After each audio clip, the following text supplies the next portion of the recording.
rules are truly warranted, thoroughly reviewing the legal underpinnings, economic analysis, and practical effects, as debated extensively and exhaustively in the record of this proceeding.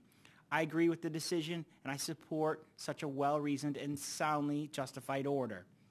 While I have long-standing views on this topic, I approach this proceeding with an open mind. I read the substantive comments with interest and met with anyone I could, no matter how of their or what their particular viewpoint. In the end, I'm simply not persuaded that heavy-handed rules are needed to protect against hypothetical harms. In all this time, I've yet to hear recent unquestionable evidence of demonstrable harms to consumers that demands providers be constrained by this completely flawed regulatory intervention. I still cannot endorse guilt by imagination. It is a shame that this topic has been plagued by baseless fear-mongering. Many small businesses have been blatantly misled into thinking that they're going to be forced to pay more to continue to do business online. Others have been told that free speech and civil rights are on the line. It simply isn't true, and we know that from experience. The internet has functioned without net neutrality rules far longer than with them. Nobody can name more than a handful of examples that occurred over the course of an entire decade prior and that were readily dealt with, whether actual violations or not. The legend of a cable company trying to break the internet may make a scary bedtime story for children of telecom geeks, but it isn't reality. So, for those of you out there that are fearful of what tomorrow may bring, please take a deep breath. This decision will not break the internet. What we are doing is reverting back to the highly successful, bipartisan, governmental approach that existed before 2015. As the order makes clear, we depart from the prior Commission's approach because we determined that the decision was flawed. We believe that our statutory interpretation and course of action is the better one, and our decision is grounded in and supported by the record. The text has been publicly available for over 3 weeks, and our good staff has summarized it for us today. So there is no need for me to step through the policies and reasoning again in detail.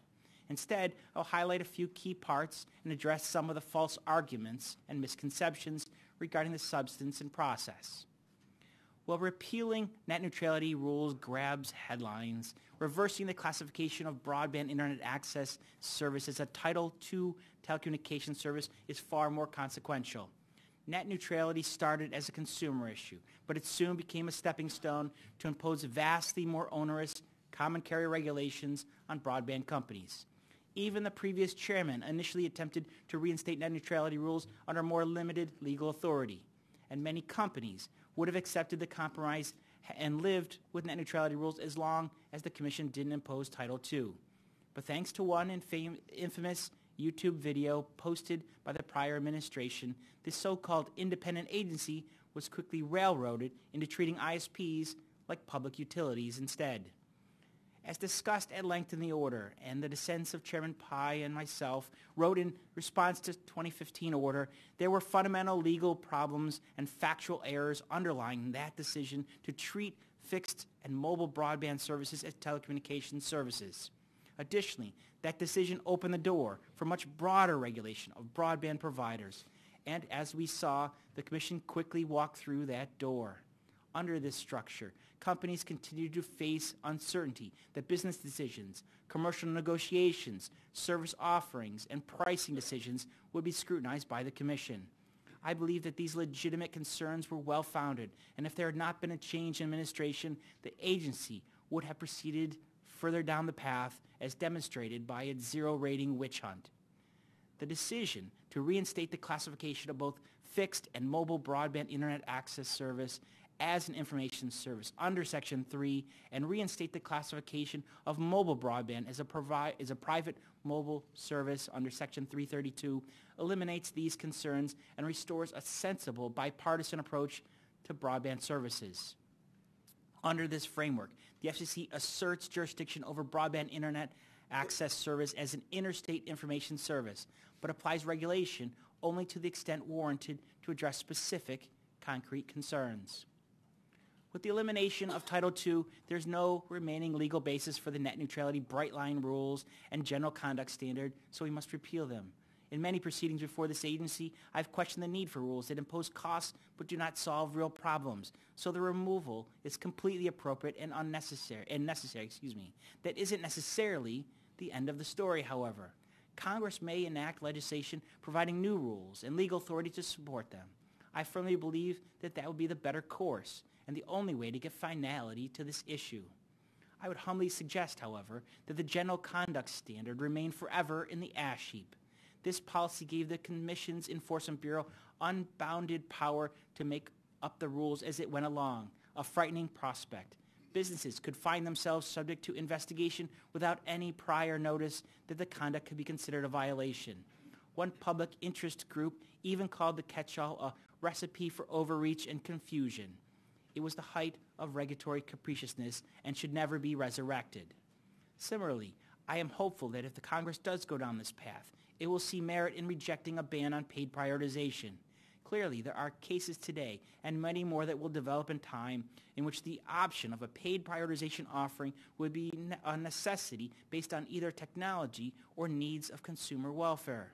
I, for one, see great value in the prioritization of telemedicine and autonomous car technology over cat videos. And speaking of autonomous cars, we must ensure that wireless providers can manage their systems. Wireless networks have capacity constraints based on the physics of the spectrum they use. Generally, wireless use is booming, and more Americans are using wireless networks to access the internet. But this is just the beginning. Consider that each autonomous car vehicle is predicted to generate an additional 4 terabytes of data a day, much of which will be carried by wireless networks. It is hard to imagine that some prioritization of traffic will not be necessary, further undermining attempts to ban such practices. Although the order eliminates the bright line rules and general conduct standard, it does leave a version of the transparency requirements in place. In fact, the requirements are more extensive than those first adopted in 2010. While I remain skeptical of the legal authority for them or their value given the FTC's authority, and without a mechanism to get them removed. If a business fails to disclose relevant information or its practices differ from what is described, it will be subject to the investigation and enforcement as outlined in the recent FCC-FTC Memorandum of Understanding.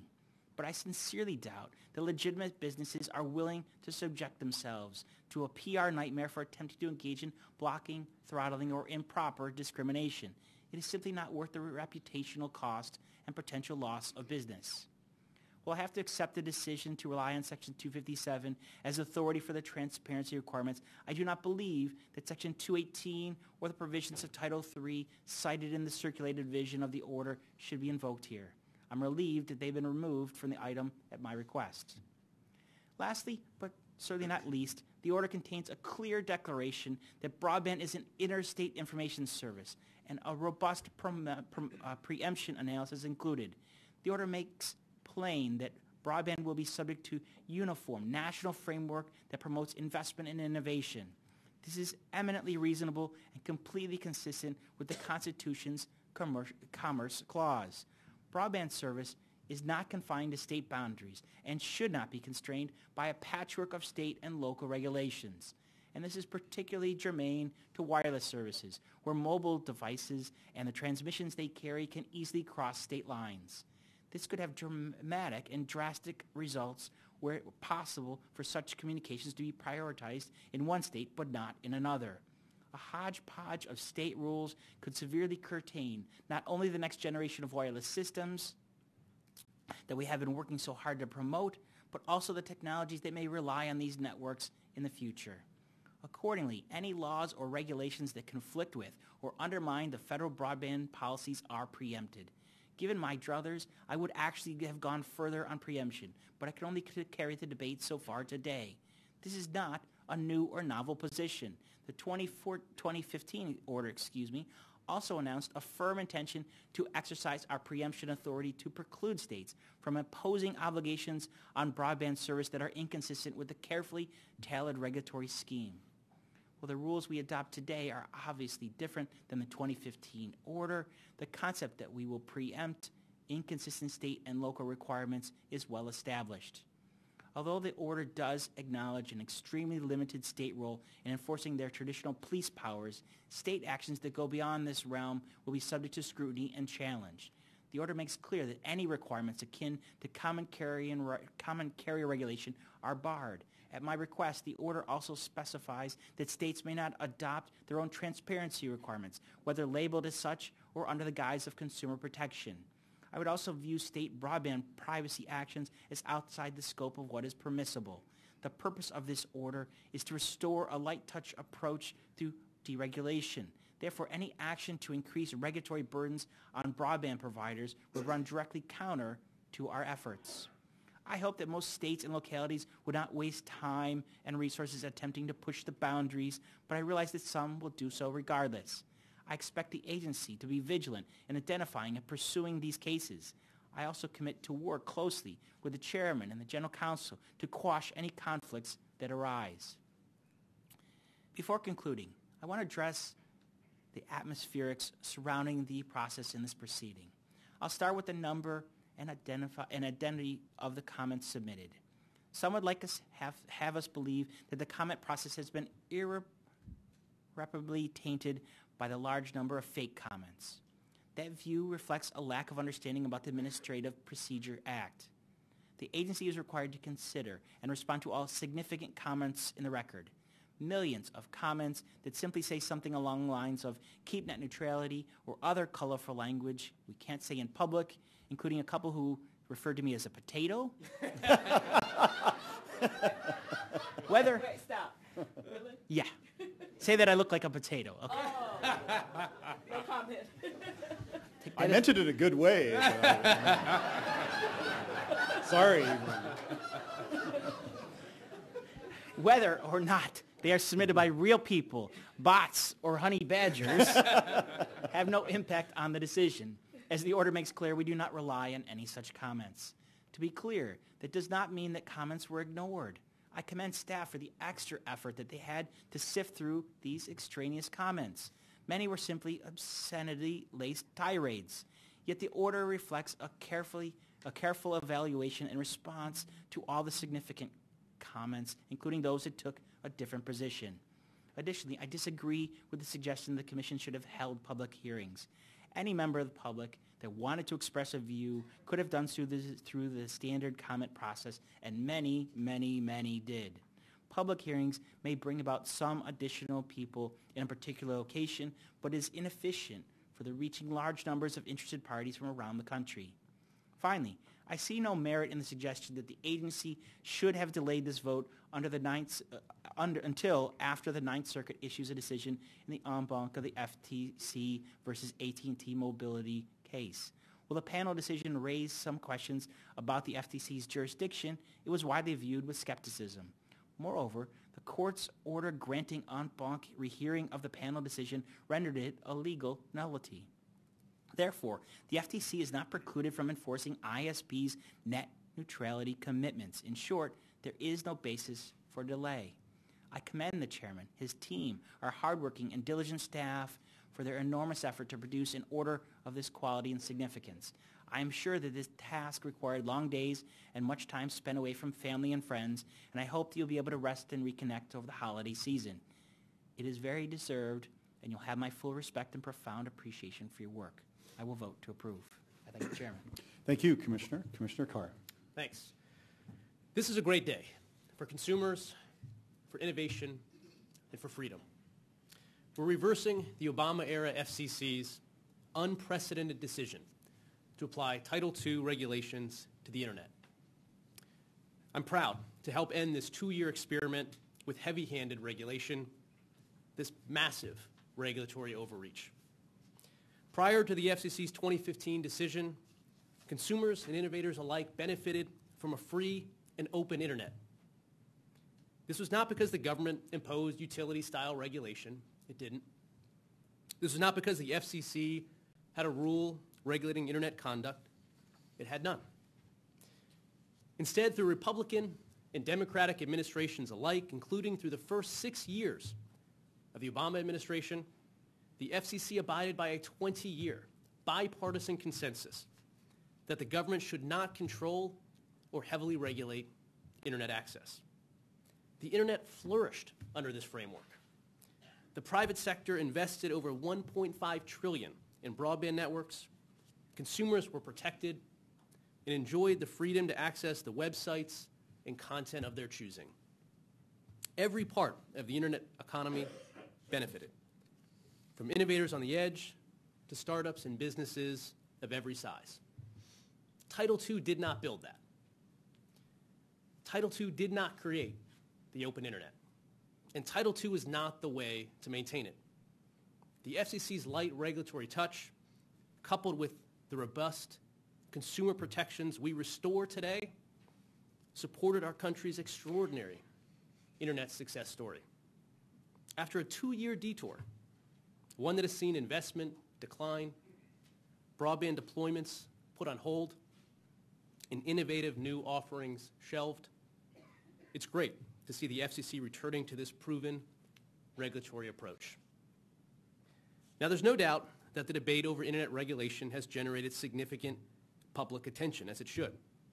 I, for one, have learned some colorful new turns of phrases through the course of this proceeding. And much of this is no surprise. Americans cherish the free and open internet. But when it comes to this proceeding, far too many are simply fanning the false flames of fear.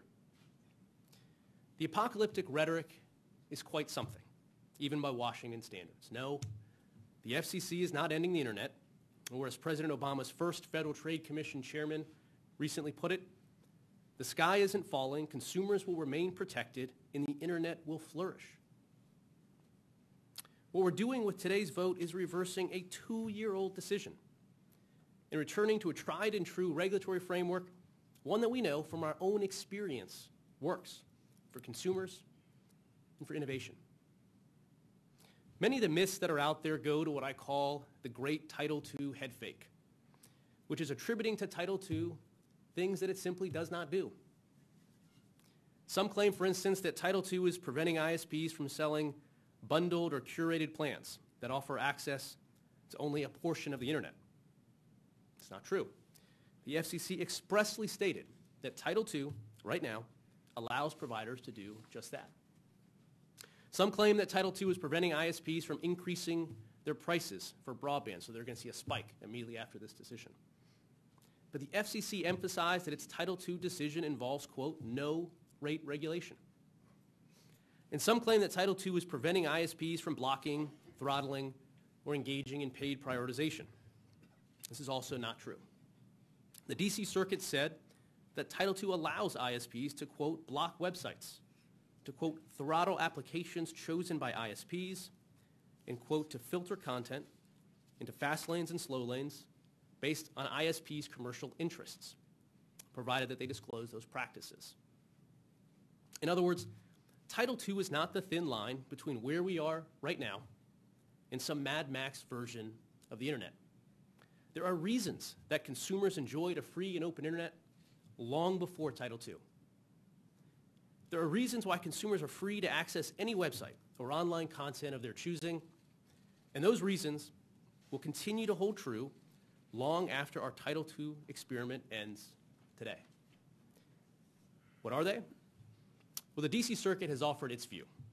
When it observed that Title II allows ISPs to offer filtered internet access, it also said that none were doing so because of what it said is fear of subscriber losses. In other words, market forces, not the Title II rules, are regulating this conduct.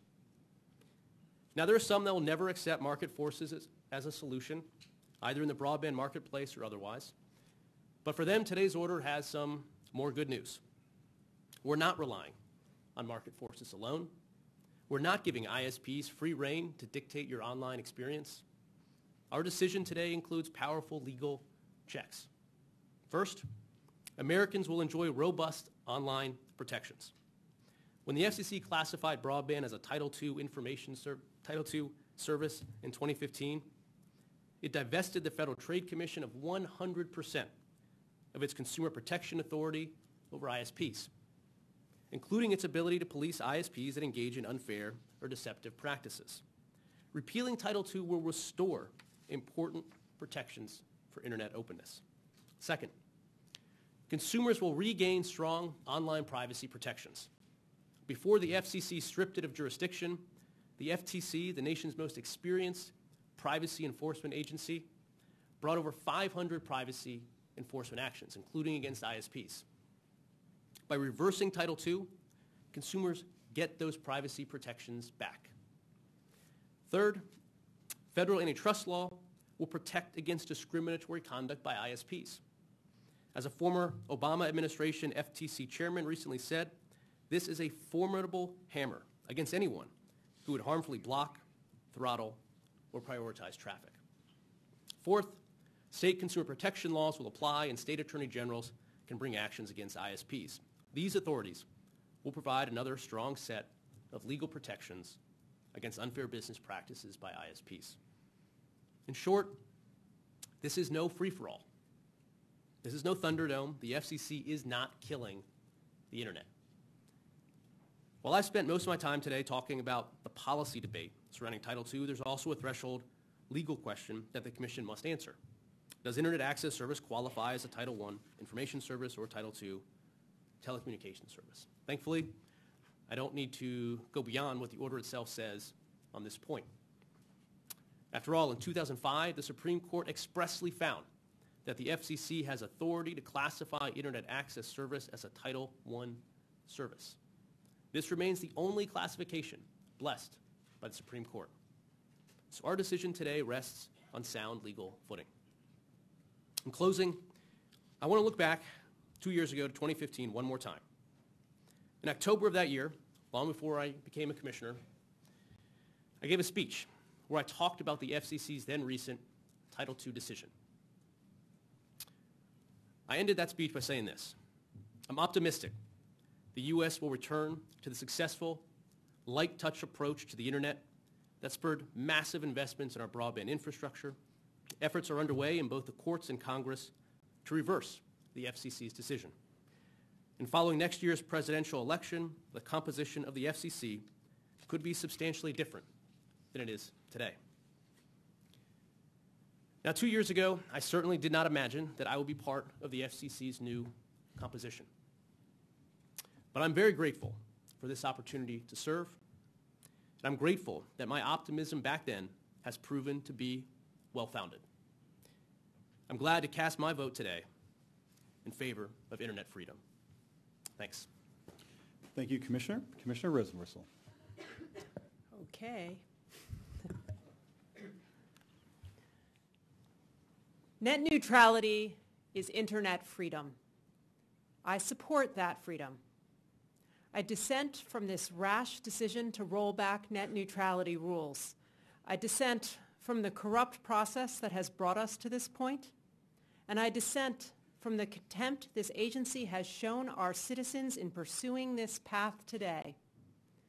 This decision puts the Federal Communications Commission on the wrong side of history, the wrong side of the law, and the wrong side of the American public. The future of the internet is the future of everything. That is because there is nothing in our commercial, social, or civic lives that has been untouched by its influence or unmoved by its power. And here in the United States, our internet economy is the envy of the world. This is because it rests on a foundation of openness. That openness is revolutionary. It means you can go where you want and do what you want online without your broadband provider getting in the way or making choices for you.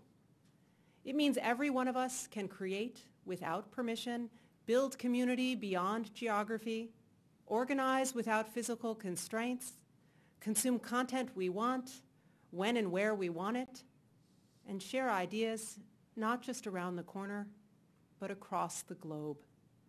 I believe it is essential that we sustain this foundation of openness, and that is why I support net neutrality. Net neutrality has deep origins in communications law and history. In the era when communications meant telephony, every call went through, and your phone company could not cut off your call or edit the content of your conversations. This guiding principle of non-discrimination meant you were in control of the connections you make. This principle continued as time advanced, technology changed, and internet access became the dial tone of the digital age. So it was 12 years ago when President George W. Bush was in the White House that this agency first put its net neutrality policies on paper. In the decade that followed, the FCC revamped and revised its net neutrality rules, seeking to keep them current and find them a stable home in the law. In its 2015 order, the FCC succeeded because in the following year, in a 184-page opinion, the agency's net neutrality rules were fully and completely upheld in court. So our existing net neutrality policies have passed court muster. They are wildly popular. But today we wipe away this work, destroy this progress, and burn down time-tested values that have made our internet economy the envy of the world. As a result of today's misguided action, our broadband providers will get extraordinary new powers. They will have the power to block websites, the power to throttle services, and the power to censor online content. They will have the right to discriminate and favor the internet traffic of those companies with whom they have a pay-for-play arrangement, and the right to consign all others to a slow and bumpy road. Now, our broadband providers will tell you they will never do these things. They say, just trust us. But know this, they have the technical ability and business incentive to discriminate and manipulate your internet traffic. And now this agency gives them the legal green light to go ahead and do so. This is not good. Not good for consumers, not good for businesses, not good for anyone who connects and creates online. Not good for the democratizing force that depends on openness to thrive. Moreover, it is not good for American leadership on the global stage of our new and complex digital world. I'm not alone with these concerns. Everyone from the creator of the World Wide Web to religious leaders, to governors and mayors of big cities and small towns, to musicians, to actors, to actresses, to entrepreneurs and academics and activists have registered their upset and anger. They are reeling at how this agency could make this kind of mistake. They are wondering how it could be so tone-deaf. And they are justifiably concerned that just a few unelected officials could make such a vast and far-reaching decision about the future of the internet. So after erasing our net neutrality rules, what is left? What recourse do consumers have? We're told, don't worry, competition will save us. But the FCC's own data show that our broadband markets are not competitive.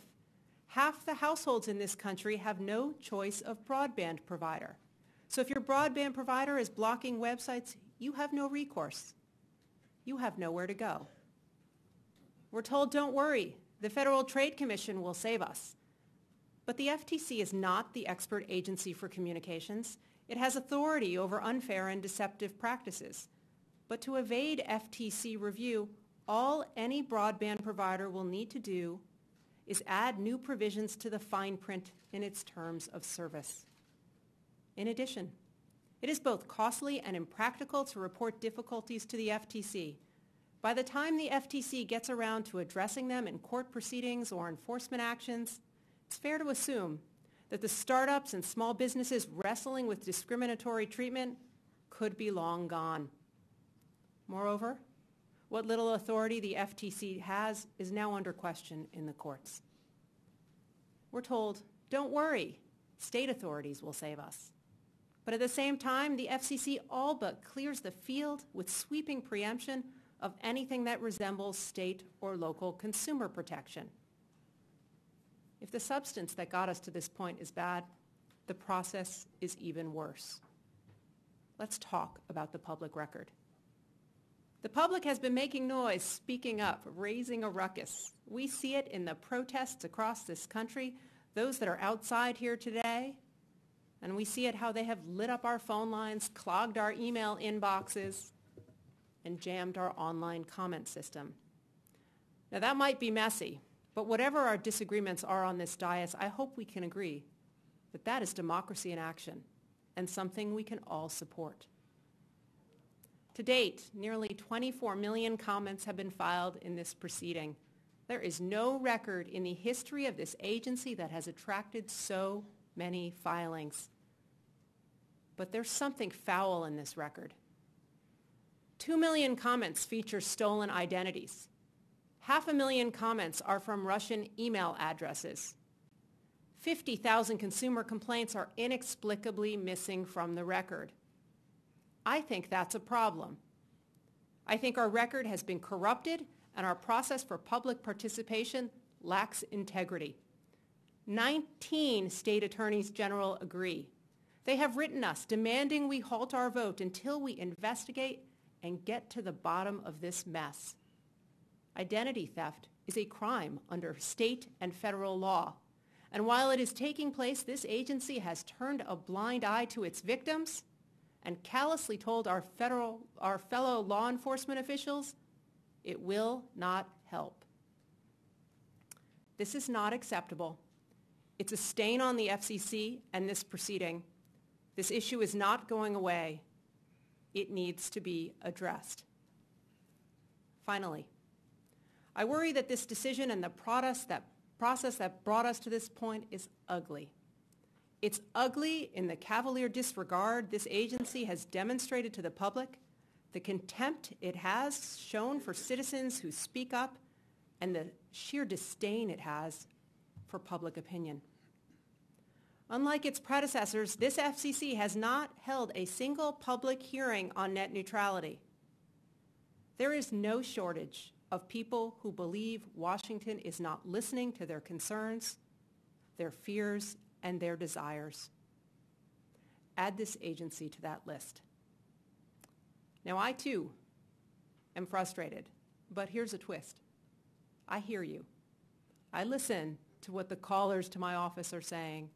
I read the countless individually written emails in my inbox, the posts online, and the very short and sometimes very long letters. And I'm not going to give up. And neither should you. If the arc of history is long, we are going to bend this toward a more just outcome. In the courts, in Congress, wherever we need to go to ensure that net neutrality stays the law of the land. Because if you are conservative or progressive, you benefit from internet openness. If you come from a small town or a big city, you benefit from internet openness. If you are a company or a nonprofit, you benefit from internet openness. If you are a startup or an established business, you benefit from internet openness. If you are a consumer or a creator, you benefit from internet openness. And if you believe in democracy, you benefit from internet openness. So let's persist, let's fight, let's not stop here or now. It's too important. The future depends on it. Thank you, Commissioner. The internet is the greatest free market innovation in history. It has changed the way we live, the way we play, the way we work, the way we learn, the way we speak. During my time at the FCC, I've met with entrepreneurs in South Dakota who have started businesses. I've met with doctors in Ohio who have helped care for patients. I've met with teachers in Alaska who have educated their students. I've met with farmers in Missouri who have increased their crop yields. And I've met with many more who have succeeded, all because of the internet. And the internet has enriched my own life immeasurably. In the past few days alone, I have set up a FaceTime call with my parents and kids. I've downloaded interesting podcasts about blockchain technology. I've ordered a burrito. I've managed my playoff-bound fantasy football team. And, as many of you might have seen, I've tweeted. What is responsible for the phenomenal development of the internet? Well, it certainly wasn't heavy-handed government regulation. Quite to the contrary. At the dawn of the commercial internet, President Clinton and a Republican Congress agreed that it would be the policy of the United States to, and I quote, preserve the vibrant and competitive free market that presently exists for the internet, unfettered by federal and state regulation. This bipartisan policy worked. Encouraged by light touch regulation, America's private sector invested over $1.5 trillion to build out fixed and mobile networks throughout the United States. 28K modems gave way to gigabit fiber. Innovators and entrepreneurs grew startups into global giants, and America's internet economy became the envy of the entire world. And this light touch approach was good for consumers, too. In a free market full of permissionless innovation, online services blossomed. Within a generation, we have gone from email as the killer app to high-definition video streaming. Entrepreneurs and innovators guided the internet far better than the clumsy hand of government ever could have. But then, in early 2015, the FCC, under political pressure, jettisoned the successful bipartisan approach to the internet. On express orders from the previous White House, the FCC scrapped the tried and true light touch regulation of the internet and replaced it with heavy-handed micromanagement. It decided to subject the internet to utility-style regulation, designed in the 1930s to govern Ma Bell. This decision was a mistake. For one thing, there was no problem to solve. The internet wasn't broken in 2015. We were not living in some digital dystopia. To the contrary, the internet is one thing, perhaps the only thing in American society that we can all agree has been a stunning success. Not only was there no problem, this solution hasn't worked. The main complaint consumers have about the internet is not and has never been that their internet service provider is blocking access to content. It's that they don't have access at all or not enough competition. These regulations have ironically taken us in the opposite direction from these consumer preferences. Under Title II, investment in high-speed networks has declined by billions of dollars. Notably, this is the first time that such investment has declined outside of a recession in the internet era. When there is less investment, that means fewer next generation's networks are built. That means less access and less competition. That means fewer jobs for Americans building those networks. And that means more Americans are stranded on the wrong side of the digital divide. And the impact has been particularly serious for smaller internet service providers. They don't have the time, the money, or the lawyers to navigate a thicket of complex rules. Now, they don't get a lot of press, certainly not here in Washington. But I've personally visited some of them, from Spencer Municipal Utilities in Spencer, Iowa, to Wave Wireless in Parsons, Kansas. I have personally spoken with many more, from Amplex Internet in Ohio to Airlink Services in Oklahoma. And so it is no surprise that the Wireless Internet Service Providers Association, which represents very small fixed wireless companies that typically operate in rural and low-income urban areas, surveyed its members and found that over 80%, quote, incurred additional expense in complying with the Title II rules, had delayed or reduced network expansion, had delayed or reduced services, and had allocated budget to comply with the rules. Other small companies, too, have told the FCC that these regulations have forced them to cancel, delay, or curtail fiber network upgrades. And nearly 24 small providers submitted a letter saying that the FCC's heavy-handed rules affect our ability to find financing. Now remember, these are not the big guys. These are the small companies, the kinds of companies that are critical to providing a more competitive marketplace. Now these rules have also impeded innovation. One major company, for instance, reported that it put on hold a project to build out its out-of-home Wi-Fi network due to uncertainty about the FCC's regulatory stance.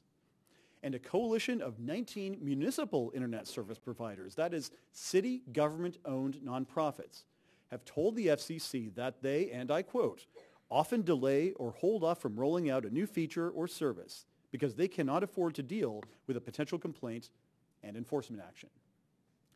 None of this is good for consumers. We need to empower all Americans with digital opportunity, not deny them the benefits of greater access and competition. And consider, too, that these are just the effects that these rules have had on the internet of today. think about how they will affect the internet that we need 10, 20 years from now. The digital world bears no resemblance to a water pipe or an electric line or a sewer. The use of those pipes will be roughly constant over time. Very few would say that there's been dramatic innovation in these areas. By contrast, online traffic is exploding, and we consume exponentially more traffic and data over time. With the dawn of the Internet of Things, with the development of high bitrate applications like virtual reality, with new activities that we can't fully grasp yet, like high-volume Bitcoin mining, we are imposing ever more demands on the network.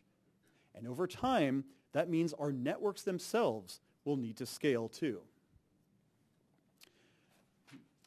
On advice of security, we need to take a brief recess. Everyone, I need everyone to leave everything that you have in place. Do not take anything out of here except for your body.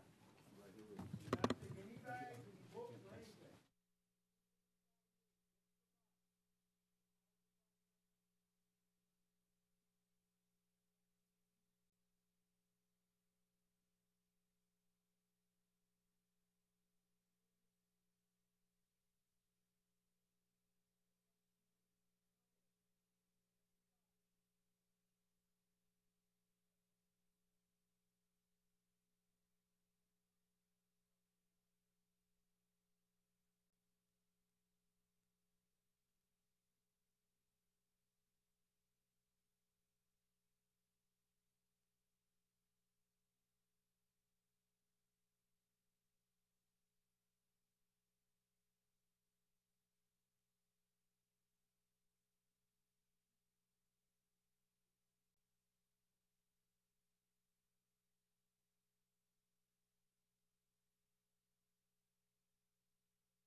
Sorry for the interruption. We were acting on the recommendation of the Federal Protective Service, but we can now reconvene.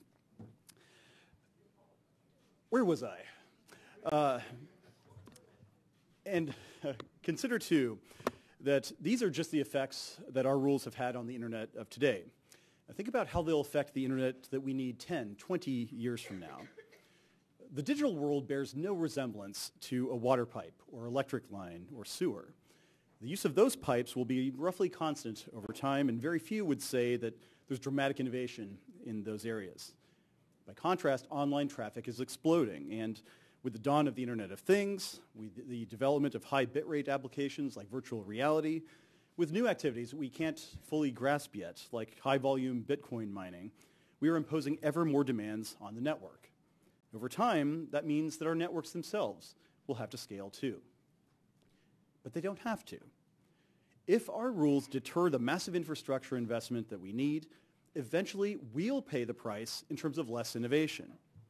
Consider these words from Ben Thompson, a highly respected technology analyst, from a post on his blog Stratechery supporting my proposal. It's an extended quote, but with your indulgence, it's important. The question that must be grappled with is whether or not the internet is done. By that I mean that today's bandwidth is all we will ever need, which means we can risk chilling investment through prophylactic regulation and the elimination of price signals that may spur infrastructure build-out. If we are done, then the potential harm of a Title II reclassification is much lower. Sure, ISPs will have to do more paperwork, but honestly, they're just a bunch of mean monopolists anyways, right? Best to get laws in place to preserve what we have. But what if we aren't done? What if virtual reality with dual 8K displays actually becomes something meaningful? What if those imagined remote medicine applications are actually developed? What if the Internet of Things moves beyond this messy experimentation phase and into real-time value generation, not just in the home, but in all kinds of unimagined commercial applications? I certainly hope we will have the bandwidth to support all of that. I do too. And as Thompson put it in another Stratechery post, and again I quote, "The fact of the matter is there is no evidence that harm exists in the sort of systematic way that justifies heavily regulating ISPs. The evidence does suggest that current regulatory structures handle bad actors perfectly well.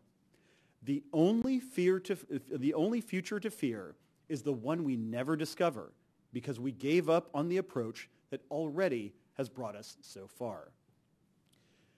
Now remember, folks, networks don't have to be built. Risks don't have to be taken. Capital doesn't have to be raised. The costs of Title II today may appear, at least to some, to be hidden, but the consumers and innovators of tomorrow will pay a severe price. So, what is the FCC doing today?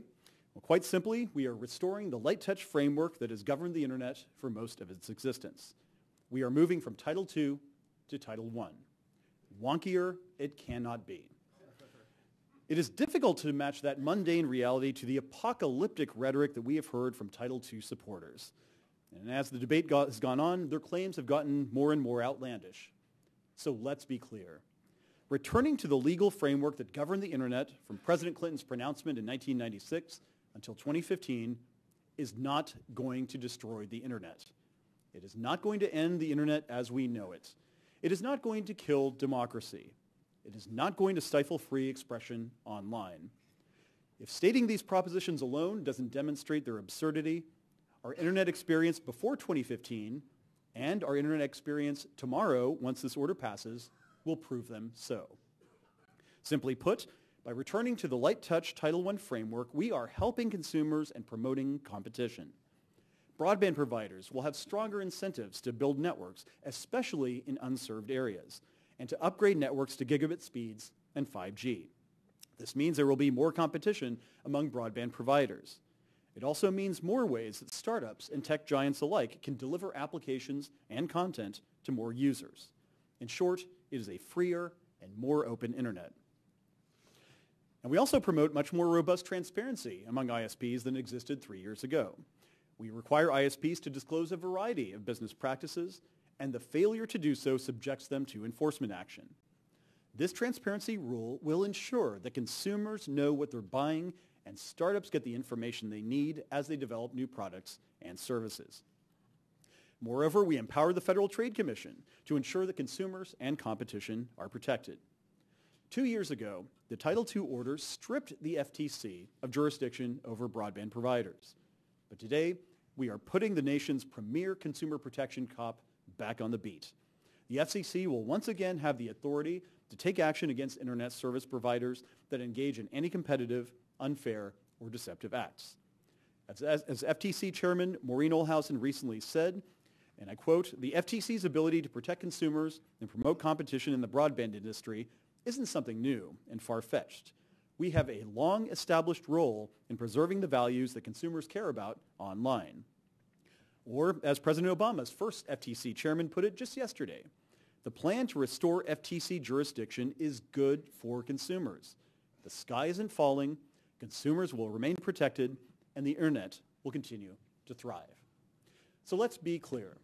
Following today's vote, Americans will still be able to access the websites they want to visit. They will still be able to enjoy the services they want to enjoy. There will still be cops on the beat guarding a free and open internet. This is the way things were prior to 2015, and this is the way they will be once again. Now, our decision today will also return regulatory parity to the internet economy. Now, some Silicon Valley platforms, giants, favor imposing heavy-handed regulations on other parts of the internet ecosystem. But all too often, they don't practice what they preach. Edge providers regularly block content that they don't like. When you go online, do you decide what news, search results, and products you see? Perhaps not. They regularly decide what you see and, perhaps more importantly, what you don't. And many thrive on the business model of charging to place content in front of eyeballs. What else is accelerated mobile pages or promoted tweets but prioritization? What is worse, there is no transparency into how decisions that appear inconsistent with an open internet are made. How does a company decide to restrict someone's accounts or block their tweets because it thinks their views are inflammatory or wrong? How does a company decide to demonetize videos from political advocates without any notice? How does a company expressly block access to websites on rival devices or prevent dissidents' content from appearing on its platform? How does a company decide to block from its app store a cigar aficionado app, apparently because the company believes that the app promotes tobacco use? You don't have any insight into any of these decisions, and neither do I. Yet these are very real, actual threats to an open internet. Ironic, coming from the very entities that claim to support it. Ironic, too, that so-called net neutrality advocates, most vigorously opposed to our reforms, have little to nothing to say about these threats. These are omissions, these are threats that a growing number of officials, Democrat and Republican, House and Senate, are beginning to take notice of.